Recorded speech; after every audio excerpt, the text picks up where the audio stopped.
Estamos no ar com o terceiro episódio do podcast da gente, diretamente dos estúdios da TV Pacifica, em parceria com a TV GM, que passa a fazer parte do Sistema Agreste Potiguar de Comunicação.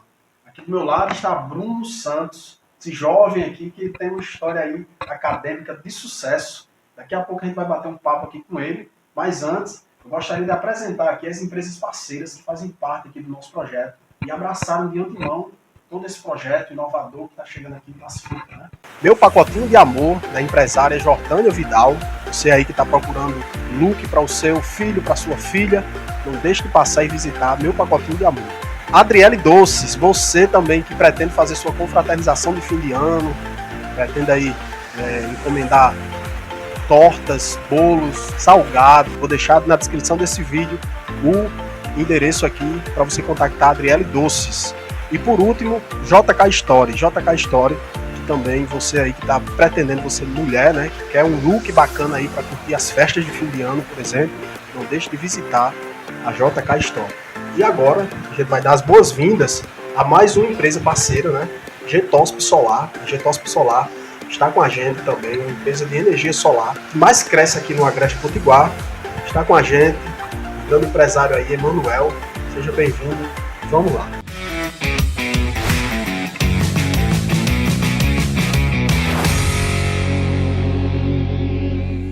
Agora com a gente, Bruno, é uma satisfação ter você aqui comigo, né? Muito obrigado aí por ter aceitado o convite e estar aqui nos estúdios com a gente para esse bate-papo aí, que é bem técnico, é um bate-papo técnico, mas que Bruno aqui vai estar explicando da melhor forma todos os avanços que ele vem tendo na vida acadêmica. Bruno, eu queria que você falasse um pouco de você aí. Quem é Bruno Santos? Se você tem aí uma história bacana e de sucesso, né, nessa questão acadêmica, mas antes de tudo isso, eu queria que você falasse ali do começo, né, da sua vida familiar e da forma que levou a você a chegar onde está, nessa parte dos estudos, mestrado, enfim, resumir um pouco a sua vida e quem é Bruno Santos. Muito obrigado pelo convite. Então, eu sou natural de Montanhas, fica aqui na região Agreste, né, próximo a Pacifica, próximo a Nova Cruz também. Então, eu tenho 28 anos, sou professor, agora atualmente sou professor da Rede Estadual da Paraíba, mas por tempos fui professor aqui na região do Rio Grande do Norte. Tenho uma família de professores, então foi daí de onde surgiu a ideia de seguir na carreira docente, com os exemplos a ser seguidos e com o sonho de ser também referência, né? Tinha tantas referências em casa, então por que não ser referência para outras pessoas? Então por isso escolhi essa área. Fantástico, Bruno. A gente, Bruno, tem uma história. Ele é professor, né, química, né? É professor de química, enfim, defendeu agora recentemente o mestrado, e inclusive o mestrado dele está sendo referência aí. Na verdade, ele é o único representante do Rio Grande do Norte em uma feira que vai acontecer a nível nacional, né? Eu queria que você falasse um pouco dessa sua experiência e de como foi ter um mestrado, ter um projeto aprovado e selecionado aí, representando o Estado nacionalmente. Então, o meu mestrado ele é um mestrado em rede. Ele acontece com várias universidades, no total são 18 atualmente, que conta com universidades bem renomadas, como USP, Unesp, lá de São Paulo, a UFRGS do Rio Grande do Sul, a Universidade Federal Rural de Pernambuco e a minha, né, que é a UFRN, que para mim é a melhor. Mas, assim, e isso, como esse mestrado ele acontece em rede com as melhores universidades do país, eles fizeram uma seleção para escolher qual seria, então, o melhor trabalho que seria apresentado, que será, na verdade, apresentado em maio, no workshop que acontece simultâneo à reunião da Sociedade Brasileira de Química, que é um evento internacionalizado, que vai contar com os maiores pesquisadores da área de Química. E nisso, cada universidade ela tinha que escolher um trabalho do seu programa para representá-la e depois participar dessa seleção nacional. Aí a UFRN fez uma seleção interna, escolheu o meu trabalho, posteriormente participou dessa seleção nacional, que iriam escolher 5, e o meu foi o primeiro dessa lista. Fantástico. O objetivo, né, da gente trazer o Bruno aqui é exatamente esse, né? A gente sabe que tem vários jovens aí cursando graduação, que eu nem sei se nessa área de química, né, Mas, enfim, é que desperta, de fato, o interesse nesses jovens de, além da graduação, poder cursar mestrado, especialização, mestrado, doutorado. Queria que você falasse um pouco também dessas suas graduações. Eu sei que você, além de ser graduado em Química, você tem outras graduações, especializações, né? Isso. É um verdadeiro exemplo aí de sucesso acadêmico, pessoal. Eu tenho 2 graduações, uma em licenciatura em Química, que é a que me gabaritou a ser, né, na docência. Aí depois eu tive o interesse de estudar algo mais aprofundado assim, na área laboratorial da Química, então eu fiz Tecnologia em Processos Químicos. Então, 2 graduações, aí eu tenho também 2 especializações, uma em Ciências da Natureza e Matemática e outra em Matemática para o ensino médio, porque eu queria aprimorar a questão dos cálculos, justamente para o ingresso no mestrado, por causa da área exata, né, dos números, para servir como um arcabouço para eu dar sequência nesse processo acadêmico. Eu tenho certeza que você viu, né? Olha só, que é uma área daquela exata, né? Nem todos se arriscam a seguir essa carreira, muitos desistem, acho que no processo, você deve ter testemunhado aí, que muitos não chegaram até o fim, né? Mas enfim, é um exemplo aí, como eu tenho falado, um exemplo de sucesso, né, nesse avanço acadêmico. Gostaria de parabenizar aqui você pessoalmente aqui no nosso podcast, né? E também, Bruno, eu gostaria que você falasse, eu sei que você tem assim, vários artigos publicados, né, em revistas, inclusive em revista internacional. Está sendo a avaliação. Nós temos... Aí desses seus artigos que foram publicados em revistas especializadas em Química, não é isso? Isso, exclusivamente na área, né? Eu tenho um trabalho que ele já foi premiado, que está na revista na Laudo Sciences, que é uma revista brasileira, que ela selecionou o trabalho que foi premiado em um evento em Foz do Iguaçu, que eu fiz com os meus alunos na época, que a gente utilizava, a estratégia que eu utilizo em sala de aula é utilizar animes para trabalhar o conteúdo de química. Então a gente discute a química que está por trás daquela cena do anime. E esse trabalho ele foi premiado nacionalmente e depois publicado na revista. E tenho outros trabalhos, isso, publicado em forma de artigos. Fantástico, fantástico. Esses outros trabalhos também não são exatamente nessa área de química? Ou... Todos são nessa área. Só que a maioria... e essa parte de utilizar animes é bem recente, né? Então eu comecei em 2019. Então antes, todos os outros era voltado para a química, para a área de educação em química, mas com uma outra vertente. Aí de 2019 para cá é que eu comecei a trabalhar nessa nova linha, que é a nova cultura visual popular. Fantástico, fantástico. E essa, coincidentemente, era a próxima pergunta, porque assim, eu sei que você tem trabalhos, né? Ou melhor, deixa eu formular melhor. Eu sei que você tem realizado aí trabalhos voltados para um diferencial, né? O que eu quero dizer é isso, que é ensinar química por animes, né? Inclusive, vai ter um evento agora em Minas Gerais, que a gente começou aqui mais cedo, queria que você falasse um pouco daí desse diferencial de ensinar química através de anime. Eu acho que é uma técnica revolucionária, nova. Me fala um pouco disso aí, você tem realizado esse trabalho. É uma estratégia extremamente nova.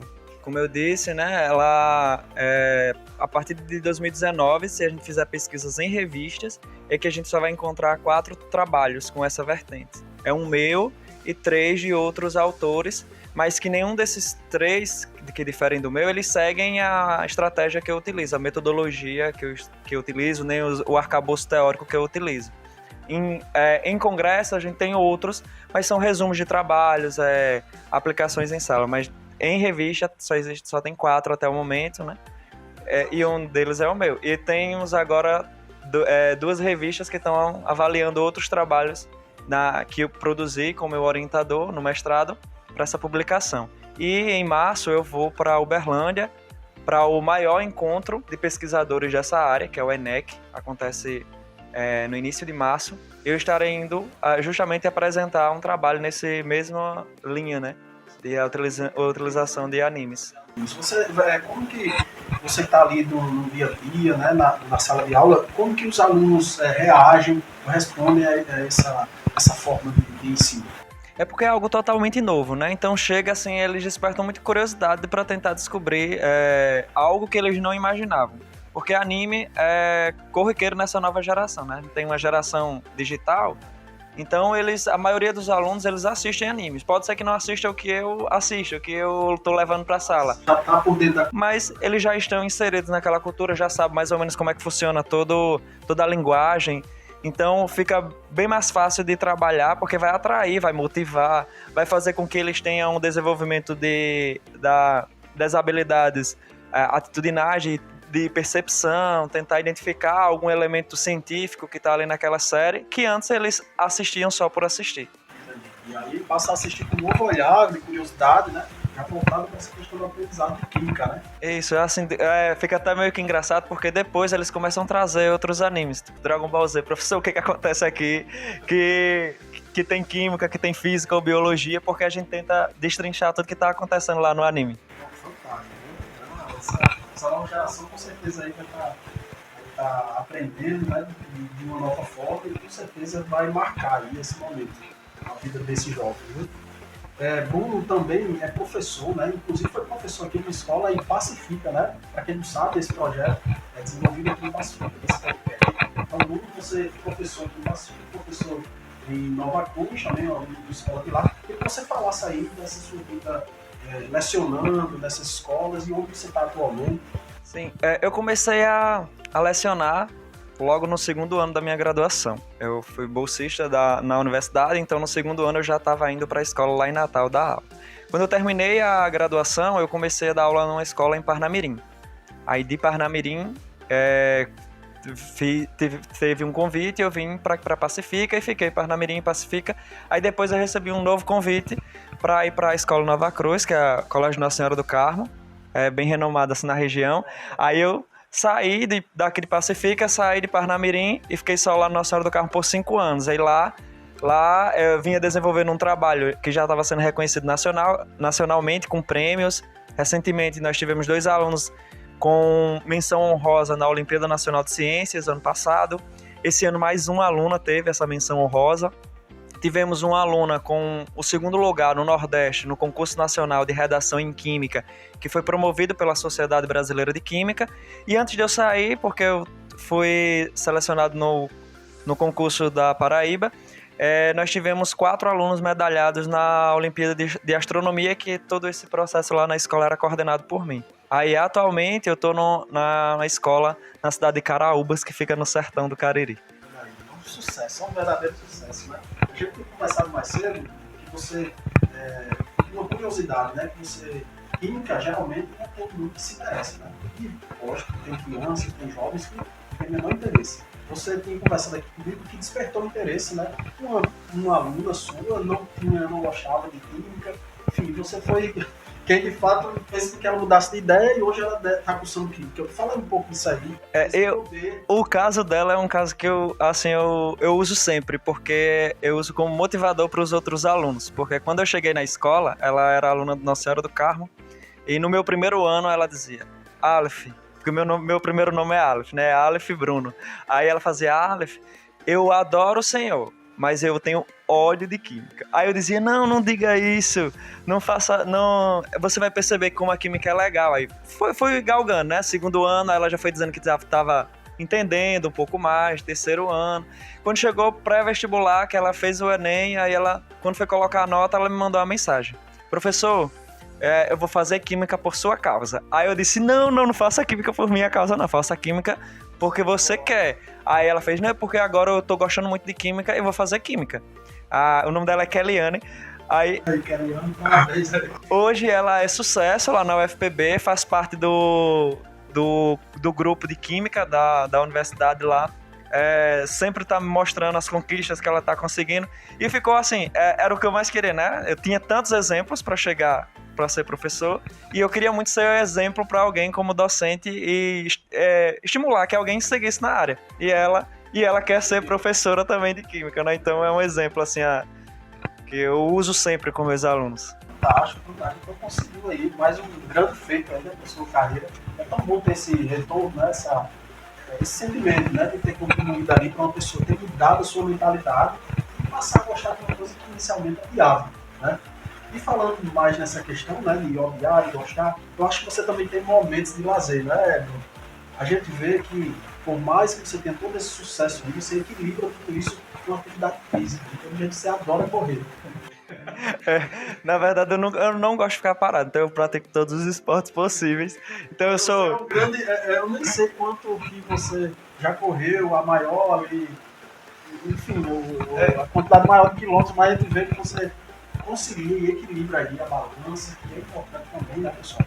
Bruno aqui tem sucesso, para quem está assistindo desde o começo, já viu, né, que a gente abordou aqui vários momentos de sucesso e vários avanços aí acadêmicos de Bruno. Mas é importante também você equilibrar tudo isso com a questão de uma atividade física, né? Por mais que, óbvio que a gente precisa descansar, né? Mas não estar parado também e fazendo atividade física, eu acho que isso só ajuda, né? Também, assim, eu uso a atividade física como um momento para esquecer tudo que eu tenho que fazer. Como a rotina docente, ela é extremamente exaustiva, né? Porque você tem que estudar, você tem que corrigir provas, você tem que planejar aula. Então eu comecei a correr, o intuito da corrida, antes eu pedalava, ainda pedalo, mas eu comecei a correr, o intuito era viajar. Porque tinha as provas da corrida que eram em cidades estratégicas, tipo Natal, João Pessoa, Fortaleza. Então eu disse, eu vou correr para viajar. Só que depois os resultados começaram a aparecer, comecei a melhorar os índices e já fiz duas meias maratonas, já corri 21 quilômetros. Já fui, não cheguei ainda em primeiro, mas já fui terceiro, segundo em distâncias menores, de 10 e 5 quilômetros, por exemplo. Qual foi a última competição, a última corrida que você fez?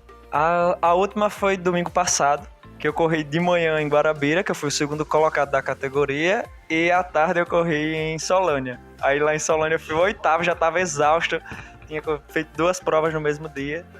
Aí já se desgasta demais, né? Mas é muito bom porque dá aquele equilíbrio ali, tanto porque assim, uma coisa é você um cansaço mental, é uma coisa, né, que deixa a gente, não é cansado, mas que está aparentemente ali, e outra é o cansaço físico, né? Então, quando você encontra, eu acredito, né, quem sou eu, tá? Mas enfim, quando encontra ali o equilíbrio, né, entre esses dois cansaços, você, acho que isso é como se só ajudasse, né? Você equilibrar isso. Chega a ser prazeroso você ter os dois momentos, né? Um momento para um exercício mental e um momento para um exercício físico. Equilibra essas ações. Exatamente. Então, a gente está caminhando aqui já para o fim do nosso bate-papo, né? Mas antes de chegar ao fim, eu sempre faço umas perguntas clichês para quem está passando por aqui, né? E eu pretendo seguir assim, até que a gente possa estar fazendo esse podcast ao vivo, né? Mas enquanto isso, eu gostaria de saber, de Bruno, qual o seu maior medo? Assim, é uma pergunta assim bem abrangente, né? Porque geralmente a gente tem medos em todos os sentidos.